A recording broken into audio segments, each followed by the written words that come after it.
Hi అండి, అందరికీ good morning. నేను ఇప్పుడు వర్షాలు పడుతున్నాయి కదా, గింజలు వేద్దాము అని వచ్చాను. కాకర గింజలు, దోస గింజలు ఉన్నాయి మన దగ్గర, బీరకాయ విత్తనాలు, మళ్ళీ బెండకాయ విత్తనాలు, గోరుచిక్కుడు విత్తనాలు, ఇట్లా కొన్ని విత్తనాలు ఎత్తిపెట్టారనమాట. అవి వేద్దామని వచ్చాను. కానీ ఇక్కడ చూస్తే వాతావరణం చాలా అంటే చాలా బాగుంది. సరేలే గింజలు మళ్ళీ వేద్దాం, కొంచెం మీతో మాట్లాడాలనిపించింది. ఇక్కడ వాతావరణానికి నాకు ఒక విషయం గుర్తొచ్చింది, దాని మీతో పంచుకుందాం అనేసి ఈ వాతావరణంలో ఇలా మాట్లాడుతున్నాను.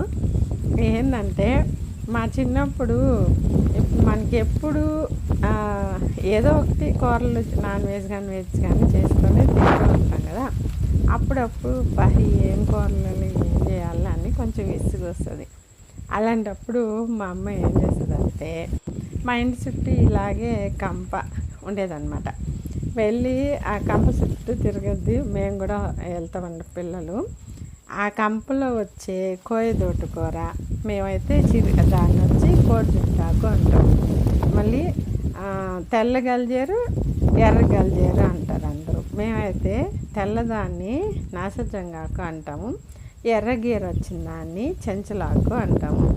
ఇంకా పొప్పాకు, అటికి మాడాకు, ఇట్లా అన్ని రకాల ఆకులు మనకి ఈ వర్షాకాలంలో బాగా మొలిచి దొరుకుతాయి అన్నమాట. ఇంకా కొన్ని రకాల పేర్లు అయితే నాకు తెలీదు, చాలా హెల్తీ అని అవన్నీ కోసేది మా అమ్మ. చాటనంగా వచ్చేది ఆ ఆకుకూర. అప్పుడేం చేస్తుందంటే, పండుగుంటాకు ఇలాగే కంపల్లో పొడవుగా వచ్చేస్తుందండి, చాలా హైట్ సన్నగా. ఆ పండుగుంటాకు కూడా కోసుకుంటుంది అనమాట.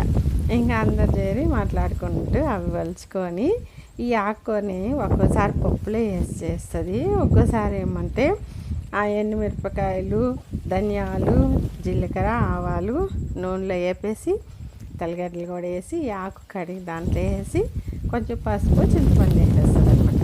ఉడకనిచ్చి ఎన్నిచ్చి తిరగమాలు చేస్తుంది. అస్సలు ఎంత బాగుంటుందండి. అలా చేసినా బాగుంటుంది, పప్పులే అందరూ వేసుకుంటారు, అలా చేసినా బాగుంటుంది. తర్వాత పండుగుంటాక తెలిసిందే మనం తాళం చేసుకుంటామని. అలా నాకు చిన్ననాటి జ్ఞాపకాలు గుర్తొచ్చాయి అన్నమాట. అలాగే నల్లేరు కూడా మా అమ్మ అలా కోసి పచ్చడి చేసేది. అది గుర్తొచ్చే నేను నల్లేరుని అప్పుడప్పుడు మా ఇంట్లోనే వేసుకొని వాడుతూ ఉంటాను.